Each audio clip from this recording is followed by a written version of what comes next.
What's up, y'all? Whoo! I see that we are really, I feel like I am watching us go backwards, and it's really, really breaking my heart.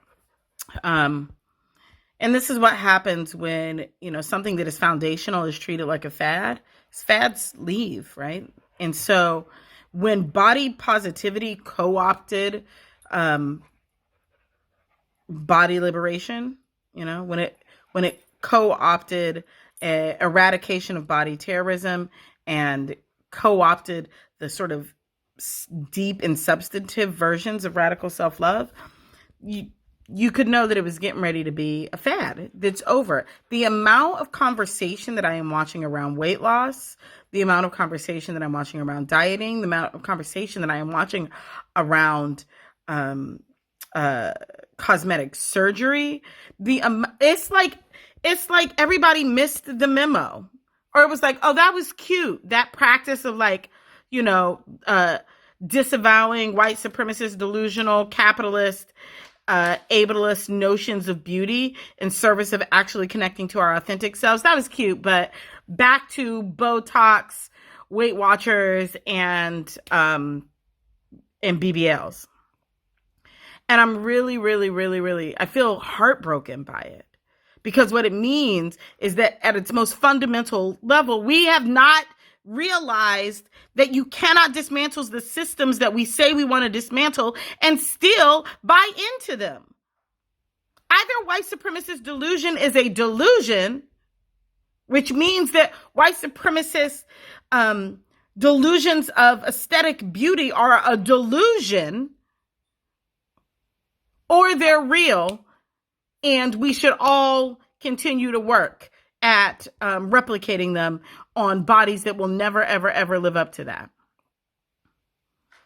Either capitalism is killing us, or continuing to invest in capitalist structures that run off of our body insecurities, are good things. And we should, of course, keep letting Oprah sell us Weight Watchers. Like, y'all, either you are divesting from the system or you are perpetuating it.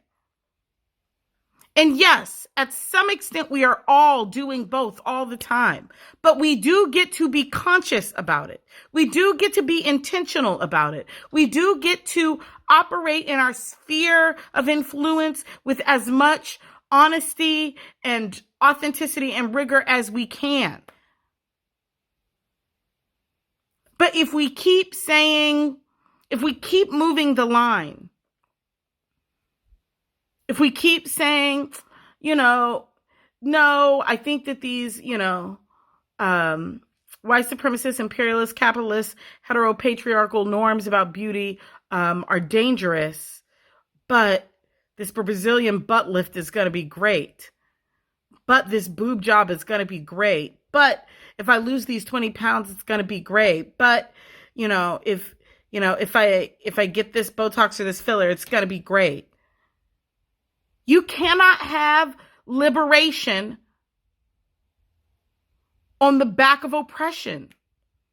You cannot practice liberation through the tools of oppression. Audre Lorde has already told us the master's tools cannot dismantle the master's house.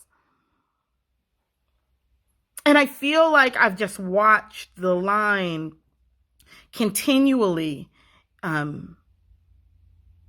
encroach, get closer and closer and closer, right? The what is acceptable, right? And, it feels really important to just name it at the top of this year, to name it for us again. I invite you in 2022 to look at the ways in which you are still invested in a system of bodily hierarchy. I invite you to explore the ways in which you continue to try to change your bodies in ways that an oppressive system will reward you for. I invite you to continue to think about how you can seek wellness outside of the notions of a white supremacist, delusional, ableist, capitalist, heteropatriarchal system. Fat phobia is white supremacist delusion. Your internalized machinations of fat phobia are white supremacist delusion. And there are ways to move toward health and wellness that do not require you to pursue intentional weight loss. And I invite us to explore that level of radical love. The kind of radical self-love that dismantles the systems inside of us. I invite you to please do the Body is Not an Apology, the Your Body is Not an Apology workbook this year. I invite you to revisit the book. I invite you to read Fearing the Black Body by Sabrina Strings, The Racial Origins of Fat Phobia.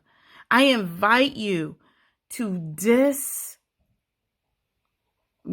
inside of yourself these systems.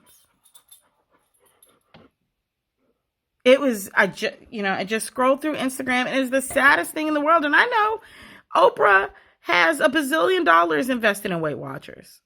I understand it, but it is heartbreaking to watch that Black woman with her decades and decades of success still be chasing some elusive goal of some elusive prize of thinness at her good old age.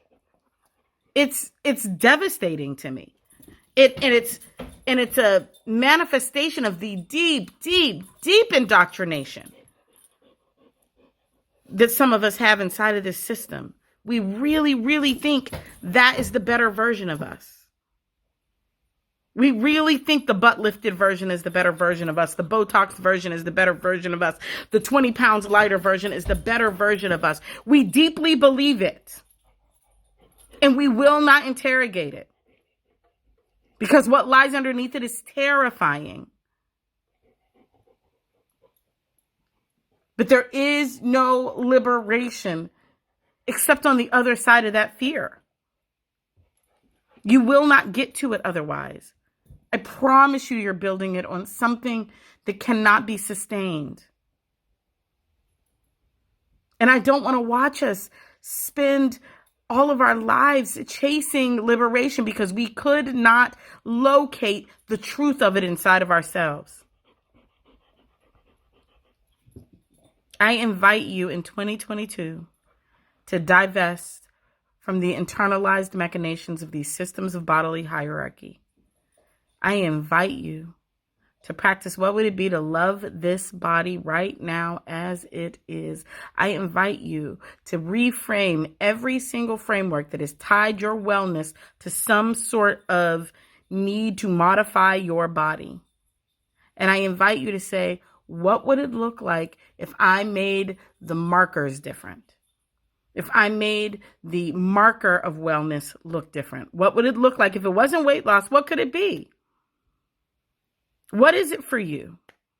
Right? I invite you to love your face in its aging, in its wrinkles and creases that were not there. I invite you to stop buying into these systems and then thinking we're gonna get free. But mostly I want you to be free of the idea that you need to be anybody other than yourself for you to be the most brilliant version of yourself. I love you. I pray that you are free in this year of any narrative that would have you believe that there is something that you need to change about your physical being in order to be beautifully, powerfully, abundantly loved and lovable in this world. All right. Bye, y'all.